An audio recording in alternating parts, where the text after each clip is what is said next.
बंगाल और असम के दौरे पर प्रधानमंत्री मोदी सबसे पहले पश्चिम बंगाल के खड़गपुर में चुनावी रैली को संबोधित करने पहुंचे। इस दौरान पीएम मोदी ने मंच से बंगाल में अब की बार बीजेपी सरकार का नारा दिया। प्रधानमंत्री मोदी ने बीजेपी शासित राज्यों का जिक्र करते हुए कहा कि जिन राज्यों में बीजेपी की सरकारें हैं वहां केंद्र और बीजेपी की राज्य सरकार मिलकर डबल इंजन की ताकत के साथ जनता की सेवा कर रही हैं।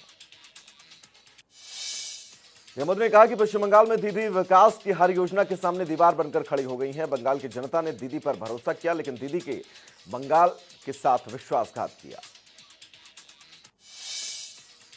पीएम मोदी ने कहा कि बंगाल ने कांग्रेस से लेकर वाम दल के कारनामे देखे और टीएमसी ने भी बंगाल का सपना चकनाचूर किया। अब बंगाल की जनता 5 साल बीजेपी को मौका दे 70 साल की बर्बादी मिटा देंगे।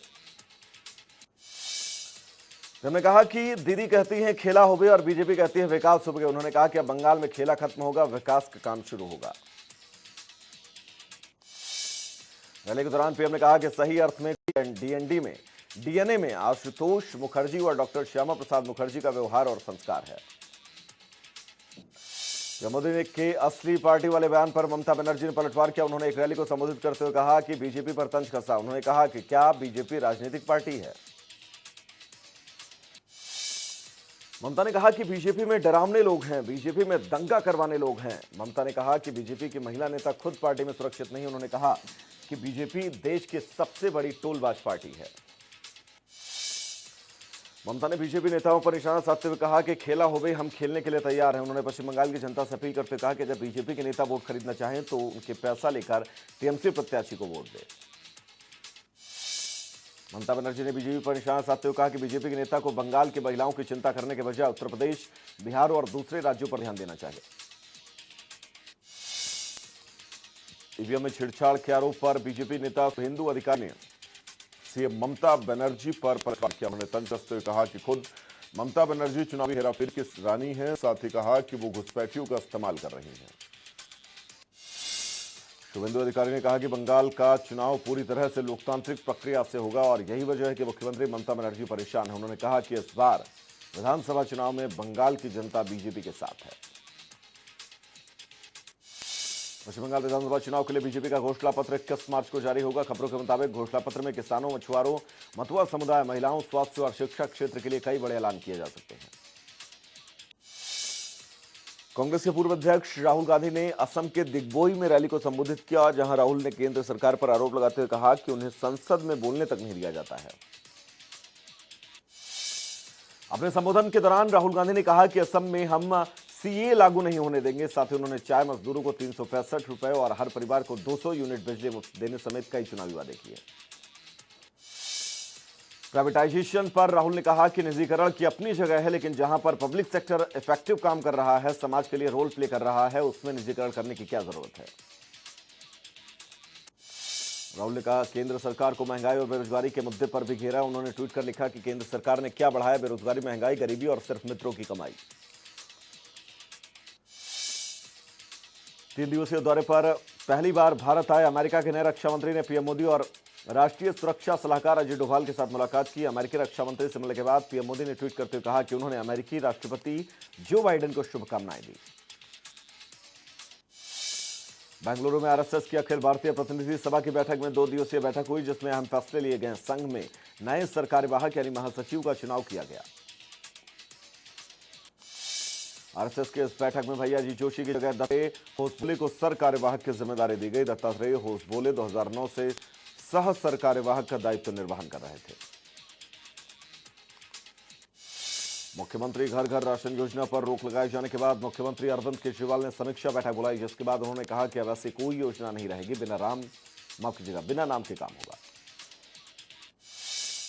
दिल्ली सरकार और केंद्र सरकार के बीच तकरार बढ़ती जा रही है। दिल्ली के अरविंद केजरीवाल सरकार का आरोप है कि केंद्र ने उनकी हर घर राशन डिलीवरी योजना को रोक दिया।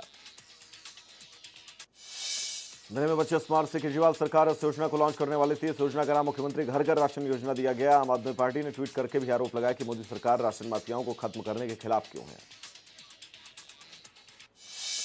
देश में सबसे ज्यादा कोरोना के केस महाराष्ट्र में सामने आ चुके हैं, जिसको देखते हुए मुंबई में सख्ती बढ़ा दी गई है। मुंबई के लोगों को अब अगर मॉल जाने से पहले कोरोना टेस्ट करवाना होगा। एमसी ने कहा कि मुंबई में सभी मॉल में कोरोना के टेस्ट सैंपल लेने के लिए रैंडम एंटीजन टेस्ट की सुविधा उपलब्ध करवाई जाएगी। 22 मार्च से सभी मॉलों के बाहर कोरोना टेस्ट सैंपल लेने के लिए एक टीम तैनात की जाएगी। महाराष्ट्र सरकार के नई गाइडलाइन के मुताबिक 31 मार्च तक सभी थिएटर और सभागार 50% की क्षमता के साथ खुलेंगे। इसके अलावा निजी दफ्तरों को भी 50% क्षमता के साथ खोलने की अनुमति है। देश में कोरोना संक्रमण की रफ्तार में एक बार फिर डरा दिया है। महाराष्ट्र में कोरोना के भीषण प्रकोप को देखते हुए मध्य प्रदेश सरकार ने महाराष्ट्र से आने वाले यात्री बसों पर अगले आदेश तक रोक लगा दी है।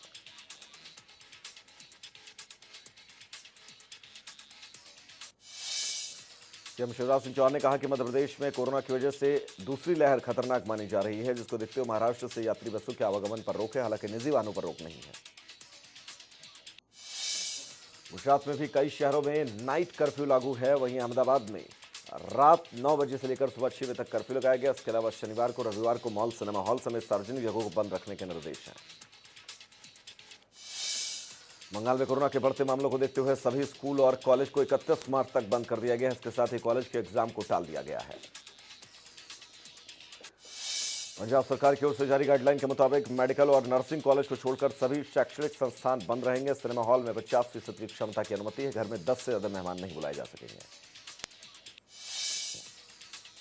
बता दें कि कोरोना के कारण पंजाब के 11 जिलों में नाइट कर्फ्यू लगा दिए गए। इन सभी जिलों में प्रतिदिन 100 से ज्यादा मामले सामने आ रहे हैं। चंडीगढ़ में भी कोरोना बढ़ रहा है। संक्रमण को रोकने के लिए चंडीगढ़ प्रशासन की तरफ से सख्त कदम उठाए जा रहे हैं। नियमों का उल्लंघन करने वालों पर सख्त कार्रवाई के आदेश है। देश में एक तरफ कोरोना संक्रमण बढ़ रहा है, दूसरी तरफ वैक्सीनेशन। भारत में अब तक करीब 4.2 करोड़ लोगों को स्वदेशी वैक्सीन का टीका लगाया जा चुका है। देश में 24 घंटे में 27 लाख लोगों को टीका लगाया गया। पहले फेज में फ्रंटलाइन वर्कर्स को वैक्सीन दिए जाने के बाद अब 60 साल के अधिक उम्र के बुजुर्गों को वैक्सीन दी जा रही है। देश के 6 राज्यों में कोरोना के मामले ज्यादा सामने आ रहे हैं। 85% मामले सिर्फ महाराष्ट्र, केरल, पंजाब, कर्नाटक, छत्तीसगढ़, गुजरात में सामने आए हैं। हालांकि 16 राज्य ऐसे भी हैं जहां गुरुवार को कोरोना से एक भी मरीज की मौत नहीं हुई। स्वास्थ्य मंत्रालय के मुताबिक देश में कोरोना से मृत्यु दर 1.38% है। कोरोना संकट के बीच ज्यादातर कंपनियां स्टाफ को वापस बुलाने की तैयारी में हैं। तो वहीं मैकेंजी की एक नई रिपोर्ट के मुताबिक ज्यादा सैलरी पाने वाले एम्प्लॉय अब फुल टाइम ऑफिस नहीं जाना चाहते हैं।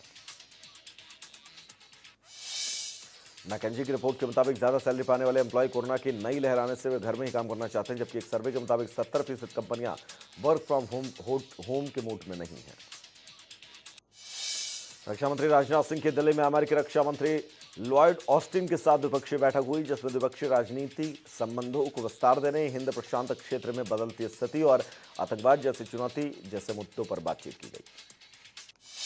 इस बैठक में सीडीएस जनरल विपिन रावत और तीनों सेना के प्रमुख मौजूद रहे। रक्षा मंत्री राजनाथ सिंह ने लॉयड ऑस्टिन से मुलाकात के बाद कहा, भारतीय सेना और US Indo Pacific command, central command, Africa command के बीच सहयोग बढ़ाने पर सहमति हुई।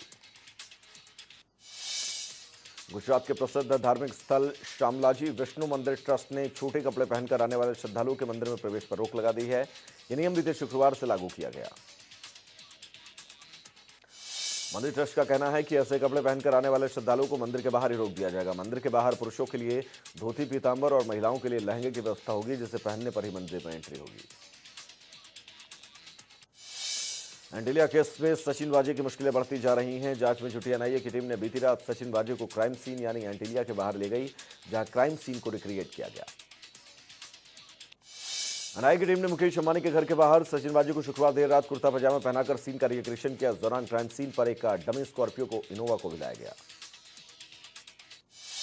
एनआईए के मुताबिक सचिन वाजे के पास कई लग्जरी कारें भी हैं, जिसमें सचिन वाजे की 2 मर्सिडीज और एक प्रोडो कार को जब्त किया गया है। सूत्रों के मुताबिक अनिल वाजे ने सभी लग्जरी कारों को एक पार्किंग में छिपा रखा था। गाजियाबाद स्टेशन पर दिल्ली से लखनऊ जा रही शताब्दी ट्रेन के पार्सल कोच में अचानक आग लगने की खबर आई। आग से हड़कंप मच गया। मौके पर पहुंची रेलवे कर्मी ने आग पर काबू पाया। हालांकि आग की इस घटना में किसी के हताहत होने की खबर नहीं है। बताया जा रहा है कि पार्सल वैन में ही आग लगते हुए काबू पा लिए गए, जिससे बाकी कुछ पर असर नहीं पड़ा। आग लगने वाले पार्सल कोच को गाजियाबाद स्टेशन पर ही अलग करने के बाद ट्रेन को रवाना किया गया। बता दें कि बीते 13 मार्च को दिल्ली से देहरादून आ रही शताब्दी ट्रेन में भी आग लगने की खबर सामने आई थी। राष्ट्रीय राजधानी की वायु गुणवत्ता में सुधार हो रहा है। दिल्ली की हवा बेहद खराब श्रेणी में थी, जो अब खराब श्रेणी में आ गई है। आपको बता दें कि दिल्ली में एयर क्वालिटी इंडेक्स 293 रिकॉर्ड किया गया। कृषि कानून के खिलाफ किसानों का आंदोलन 115वें दिन भी जारी। किसानों की मांग है कि सरकार तीनों कानून रद्द करे, एमएसपी पर कानून लाए। फतेहाबाद के गांव सालमखेड़ा में भारतीय किसान यूनियन के प्रदेश अध्यक्ष गुरनाम चढ़ूनी ने किसानों को संबोधित किया। उन्होंने आने वाले दिनों में आंदोलन को और ज्यादा तेज करने की बात कही। इनमें अभय चौटाला ने प्रेस कॉन्फ्रेंस में बदसलूकी के आरोपों पर सफाई दी। उन्होंने कहा कि आरोप झूठे हैं और अखबार में खबर को पढ़कर वो लीगल एक्शन लेंगे। हरियाणा में कोरोना के बढ़ते मामलों को लेकर सरकार अलर्ट पर है। कोरोना संक्रमण से निपटने के लिए मुख्यमंत्री मनोहर लाल ने अधिकारियों को सख्त निर्देश दिए। मुख्यमंत्री मनोहर लाल ने अधिकारियों को निर्देश देते हुए कहा कि अगर कोई भी कोरोना के गाइडलाइंस को तोड़ता हुआ मिले तो उस पर कार्रवाई हो। साथ ही सीएम ने बिना मास्क के घूमने वालों पर चालान करने की बात कही। मुख्यमंत्री ने कहा कि जिला प्रशासन की टीमें सामाजिक समारोहों में जाकर निगरानी करे, कोरोना संबंधित मापदंडों का पालन किया जाए। सीएम ने आदेश दिया कि कोरोना टेस्टिंग और कॉन्ट्रैक्ट ट्रेसिंग पर जोर दिया जाए। वैक्सीनेशन ड्राइव को लेकर केंद्रीय राज्य मंत्री कृष्णपाल गुर्जर ने फरीदाबाद के 6 केंद्रों का निरीक्षण किया। दौरे पर कृष्णपाल गुर्जर ने लोगों से वैक्सीन लगवाने की अपील की। इस दौरान सेक्टर 3 के फर्स्ट रेफरल यूनिट पर पहुंचे कृष्णपाल गुर्जर ने कहा कि कोरोना काल में मोदी सरकार ने बेहतर काम किया और न केवल देश में बल्कि दूसरे देशों में भी मदद की। कल के पीठाधीश्वर आचार्य प्रमोद कृष्णन ने कहा कि देश के किसानों का सरकार से भरोसा उठ चुका है। उन्होंने कहा कि किसानों का दुर्भाग्य है कि किसान अपनी फसल की कीमत खुद तय नहीं कर सकते। आचार्य प्रमोद कृष्णन ने कहा कि एक डॉक्टर अपने दवा की कीमत तय कर सकता है, व्यापारी फसल की कीमत तय कर सकता है, तो फिर किसान अपने फसल की कीमत क्यों नहीं तय कर सकता। रादौर में लोग, पुलिस और सरकारी कॉलेज के छात्रों ने कोरोना नियमों के प्रति जागरूक किया। इस दौरान छात्रों ने सड़क मार्ग से गुजर रहे वाहन चालकों को रोककर यातायात नियम फॉलो करने की अपील की। सिरसा नागरिक अस्पताल में कोरोना संक्रमण से बचाव के लिए मेगा ड्राइव जारी की गई। मेगा ड्राइव के लिए अस्पताल में 2 वैक्सीनेशन सेंटर बनाए गए, जिसमें 45 से 60 साल के ऊपर लोगों को वैक्सीन दी जा रही है। भारतीय किसान यूनियन उग्राहा के प्रधान जोगिंदर सिंह उग्राहा कोरोना पॉजिटिव पाए गए। वहीं जिला प्रशासन ने उनके संपर्क में आए सभी लोगों से टेस्ट की अपील की। फिलहाल जोगिंदर सिंह बठिंडा के एक निजी अस्पताल में भर्ती हैं। आगे बढ़ेंगे जहां पर फरीदाबाद के राजस्थान भवन में कोरोना वैक्सीनेशन कैंप लगाया गया, जिसमें बतौर मुख्य अतिथि फरीदाबाद विधानसभा क्षेत्र से विधायक नरेंद्र गुप्ता मौजूद रहे। इस मौके पर नरेंद्र गुप्ता ने लोगों से कोरोना संक्रमण से डरने के बजाय उससे लड़ने की अपील की और कहा कि जान है तो जहान है। बरनाला रोड स्थित राजकीय महिला कॉलेज और राजकीय नेशनल कॉलेज के एसडीएम ने औचक निरीक्षण किया। इस दौरान बिना मास्क मिले छात्र छात्राओं के मास्क पहनने के निर्देश दिए। कक्षाओं और पुस्तकालय में जाकर एसडीएम जयवीर यादव ने छात्र छात्राओं को दूरी बनाकर बैठने के निर्देश दिए। साथ ही कोविड-19 नियमों की पालना के लिए जागरूक किया गया। बहादुरगढ़ के शहीद चंद्रशेखर आजाद चौक पर कांग्रेस ने पेट्रोल, डीजल और गैस की बढ़ती कीमतों को लेकर प्रदर्शन किया और केंद्र सरकार के खिलाफ जमकर नारेबाजी की। कोसली से बीजेपी विधायक लक्ष्मण सिंह ने अपने निवास पर पत्रकारों से बातचीत की। इस दौरान मौके पर उन्होंने किसान आंदोलन को लेकर विपक्ष पर जमकर निशाना साधा। लक्ष्मण सिंह ने कहा कि विपक्ष प्रॉपर्टी डैमेज एक्ट को लेकर किसान आंदोलन से जोड़कर देख रहा है। उन्होंने कहा कि सरकार किसानों की हर बात मानने को तैयार है। अखिल भारतीय किसान यूनियन की ओर से पानीपत के किसान भवन में पंजाब से आए किसान जत्थे का स्वागत किया गया। बता दें कि जत्था शहीदों की याद में पंजाब से रवाना हुआ। पंजाब से शहीदी यादगार जत्था भगत सिंह के गांव से शुरू हुआ, जो 23 मार्च को सुखदेव, राजगुरु और भगत सिंह के शहीदी दिवस के मौके पर सिंघू पहुंचेगा। सोनीपत की अनाज मंडी में सरसों की आवक शुरू हुई है। वहीं अनाज मंडी में एमएसपी से ज्यादा सरसों की फसल बिक्री। दरअसल सरसों की एमएसपी 4,650 रुपए तय है, लेकिन मंडी में सरसों 4,940 रुपए हिसाब से बिकी। होली के मद्देनजर स्पेशल ट्रेनें चलाई जा रही हैं। वहीं अंबाला रेलवे स्टेशन के डायरेक्टर ने बताया कि अंबाला से 6 होली स्पेशल ट्रेन चलाई गई, जिसमें एक दैनिक और 5 साप्ताहिक है। होली स्पेशल ट्रेन चलने से लोगों को काफी सुविधा होगी। अंबाला रेलवे स्टेशन के डायरेक्टर ने बताया कि कोरोना को लेकर विभाग अलर्ट पर है और स्टेशन पर भी सुरक्षा का ध्यान रखा जा रहा है। हरियाणा मानवाधिकार आयोग की टीम विभिन्न जिलों के दौरे पर है। इस कड़ी में आयोग की टीम ने करनाल में सेफ्टी होम और नारी निकेतन सहित अन्य संस्थानों का दौरा किया और वहां व्यवस्थाओं का जायजा लिया। कालावाली में 18 जनवरी की रात हुई लूट और अंकुर प्रजापति मर्डर मामले में कार्रवाई न होने से लोग नाराज हैं। पीड़ित परिवार और लोगों ने कालावाली पुलिस थाने के बाहर अंकुर की अस्थि रखकर प्रदर्शन किया। गुरुग्राम सदर बाजार इलाके में सौंदर्यीकरण के पहले दिन के ट्रायल में टकराव की स्थिति हुई। सदर बाजार में पार्किंग को लेकर पुलिस और व्यापारी आमने सामने हो गए। बता दें कि सदर बाजार को नो व्हीकल जोन में तब्दील किया गया। यहां से अतिक्रमण को हटाना था, लेकिन व्यापारी अपने व्हीकल को अपनी दुकानों के सामने खड़े करने पर अड़े रहे, जिससे लेकर पुलिसकर्मियों और दुकानदारों के बीच टकराव हुआ। चरखी दादरी में बिजली निगम के एएमएल पर फिर हमला हुआ। आरोपियों ने पीड़ित के साथ फिर से मारपीट की, जिसके बाद विभाग के कर्मचारियों ने पुलिस स्टेशन पर हंगामा काटा। दरअसल इससे पहले शुक्रवार को चरखी दादरी में बिजली चोरी पकड़ने गई टीम पर हमला कर दिया गया था। टीम के सदस्य एलएम अजेंद्र के साथ मारपीट की गई, जिसका वीडियो भी सोशल मीडिया पर वायरल हो रहा है। रेवाड़ी के बिजली विभाग के 2 एसडीओ पर लाइनमैन से मारपीट का आरोप लगा है। बिजली विभाग के कर्मचारियों का आरोप है कि शराब के नशे में दोनों एसडीओ ने लाइनमैन से मारपीट और बदसलूकी की। वहीं कर्मचारियों ने इसको लेकर निगम परिसर में धरना प्रदर्शन किया और दोनों एसडीओ को सस्पेंड या ट्रांसफर की मांग की। फिलहाल पुलिस ने मामला दर्ज कर जांच शुरू कर दी है। बलगढ़ में हॉरर किलिंग मामले में पुलिस ने पिता और चाचा को गिरफ्तार कर लिया। बताया जा रहा है कि इंटरकास्ट मैरिज से खफा होकर पिता ने अपनी बिटिया की हत्या कर दी और शव को जला दिया। बताया जा रहा है कि मृतक लड़की के पिता के पुलिस में सब इंस्पेक्टर के पद पर तैनात हैं। एसएचओ सिटी बल्लभगढ़ संदीप कुमार ने जांच में बताया कि चाचा ने अपनी भतीजी की गला दबाकर हत्या की थी। चरखी दादरी में मामूली कहासुनी को लेकर पहलवान की गोली मारकर हत्या कर दी गई। बता दें कि पहलवान झज्जर के खानपुर गांव में रहने वाला था। फिलहाल पुलिस ने मामला दर्ज कर जांच शुरू कर दी है। सिरसा के गांव में नाबालिग के साथ दुष्कर्म का मामला सामने आया। पड़ोस के एक युवक पर ही दुष्कर्म का आरोप है। वहीं मामला सामने आने के बाद ग्रामीणों ने आरोपी को पकड़कर जमकर पिटाई कर दी। वारदात के बाद बच्ची की तबीयत बिगड़ गई और उसे उपचार के लिए नागरिक अस्पताल में दाखिल करवाया गया। फिलहाल पुलिस ने आरोपी के खिलाफ पोक्सो एक्ट के तहत मामला दर्ज कर जांच शुरू कर दी है। सोनीपत में आरोपी बिट्टू की हत्या मामले में पुलिस ने गांव बयापुर में इलाके में छापेमारी की। पुलिस ने बयापुर गांव से बदमाशों के घर पर रेड मारी। छापेमारी के दौरान बदमाश रामकरण के घर से पुलिस ने एक राइफल, 606 जिंदा कारतूस, ज्वेलरी बरामद की। साथ ही आपको बता दें, महेश सिंह ने पुलिस को बताया था कि रामकरण उसके साथ था।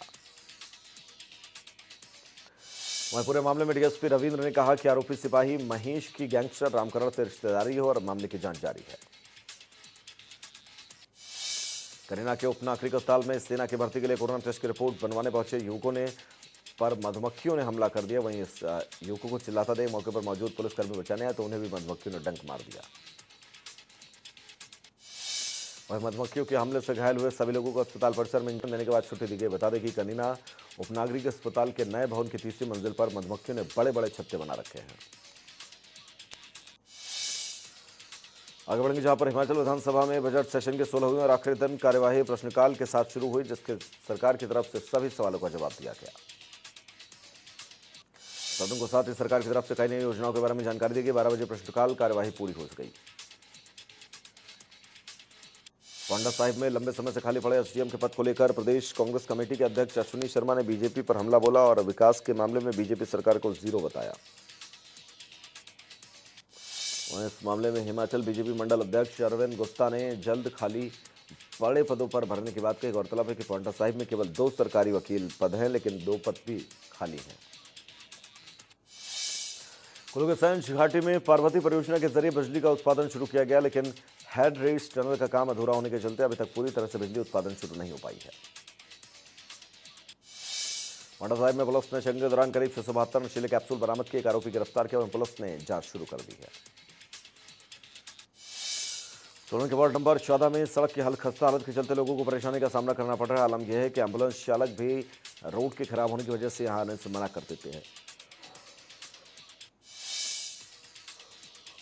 विश्व में कोरोना के मामले लगातार अब बढ़ते जा रहे हैं और ये मामले 12 करोड़ को भी अब क्रॉस कर चुके हैं। भारत में पिछले 24 घंटे में कोरोना के 40,906 केस सामने आए हैं, जबकि 23,620 से ज्यादा मरीज कोविड को मात देकर ठीक हो चुके हैं। भारत में संख्या 1 करोड़ 15 लाख को पार कर चुकी है। 1 करोड़ 11 लाख 5 हजार से ज्यादा ठीक हो चुके हैं। 1,59,000 से ज्यादा की मौत हुई है। महाराष्ट्र में यह आंकड़ा लगातार बढ़ रहा है। आपको बता दें कि कुल मामले 24,22,000 को पार कर चुके हैं। 1,77,000 से ज्यादा का इलाज जारी है। दिल्ली में पिछले 24 घंटे में 716 कोरोना के नए केस दर्ज किए गए हैं, जिसके बाद यह आंकड़ा 6,46,000 को पार कर चुका है। यूपी में संख्या 6,06,000 को पार कर चुकी है। 8,750 से ज्यादा की मौत हो चुकी है। 2,400 से ज्यादा केस एक्टिव हैं। हरियाणा में संख्या 2,78,000 को पार कर चुकी है। 3,000 से ज्यादा का इलाज अभी भी जारी है। नेपाल ने भारत में बने कोवैक्सीन कोरोना वायरस टीके को आपातकालीन इस्तेमाल की मंजूरी दी है। इसके साथ ही नेपाल दुनिया का तीसरा ऐसा देश बन गया जिसने भारत बायोटेक के इस टीके को मंजूरी दी। अमेरिकी राष्ट्रपति जो बाइडेन विमान के सीढ़ियां चढ़ते वक्त 3 बार फिसल गए। हालांकि गिरमित रही कि उन्हें किसी तरह की चोट नहीं आई। वहीं इस घटना का वीडियो वायरल हो रहा है जिसमें अबोर्ड एयरफोर्स 1 पर चलते वक्त बाइडेन का पैर फिसल गया। ब्रिटेन के प्रधानमंत्री बोरिस जॉनसन ने एस्ट्राजेनेका के कोरोना वैक्सीन का पहला टीका लगाने के साथ इस वैक्सीन को उठाए जा रहे सवालों को खारिज किया। उन्होंने सभी लोगों से अपील की कि इस टीके को लगवाएं। चीन की सेना ने अमेरिकी कंपनी टेस्ला की कारों को बैन कर दिया है। चीन के पीपल्स लिबरेशन आर्मी का कहना है कि टेस्ला की कारों में लगे कैमरे संवेदनशील डेटा के लिए खतरा हो सकते हैं, इसलिए इनके इस्तेमाल पर रोक लगा दी गई है। सऊदी अरब ने अपने देश के पुरुषों को पाकिस्तान, बांग्लादेश, चाड और म्यांमार की महिलाओं से शादी करने से रोक दिया। जानकारी के मुताबिक ये कदम इसलिए उठाया गया ताकि सऊदी पुरुषों को विदेशियों से शादी करने से रोका जा सके। भारत और इंग्लैंड के बीच 5वां टी20 अहमदाबाद स्टेडियम में खेला जाएगा। फिलहाल सीरीज में दोनों टीमें 2-2 बराबर है और इस पर सबकी नजरें हैं। भारत और इंग्लैंड के बीच 3 मैचों की सीरीज 23 मार्च से शुरू होगी। सीरीज के तीनों one day Pune Maharashtra cricket association stadium में खेले जाएंगे। इंग्लैंड के खिलाफ 3 मैचों की इस वनडे सीरीज के लिए भारतीय टीम 3 नए चेहरे शामिल किए गए हैं। टी20 में शानदार बल्लेबाजी के लिए वनडे मैच में सूर्य कुमार यादव को जगह मिली, जबकि ईशान किशन को भी शामिल किया गया। वहीं टेस्ट सीरीज में खराब फॉर्म से जूझने वाले शुभमन गिल को भी इंग्लैंड के खिलाफ वनडे में जगह मिली। वहीं टी20 सीरीज में खराब फॉर्म से जूझ रहे लोकेश राहुल को भी वनडे टीम में मौका मिला। माना गया अमिताभ बच्चन को प्रतिष्ठित international federation of film awards 2021 से सम्मानित किया गया। आपको बता दें कि अमिताभ इस अवार्ड को पाने वाले पहले भारतीय हैं। बॉलीवुड एक्टर धर्मेंद्र ने कोरोना वैक्सीन की पहली डोज लगवा ली है। उन्होंने अपने ट्वीट पर इस बात की जानकारी दी है। बॉलीवुड में अपने जबरदस्त एक्शन के लिए मशहूर टाइगर श्रॉफ का एक नया वीडियो सामने आया है जिसमें टाइगर श्रॉफ लैताल के साथ डांस करते दिखे और इनके फैंस इस वीडियो को पसंद कर रहे हैं। जैकलीन ने इंस्टाग्राम पर रामसेतु के कुक स्टार अक्षय कुमार और नुसरत भरूचा के साथ एक तस्वीर शेयर की जिसमें महत्वाकांक्षी फिल्म की शुरुआत की घोषणा कर दी गई है।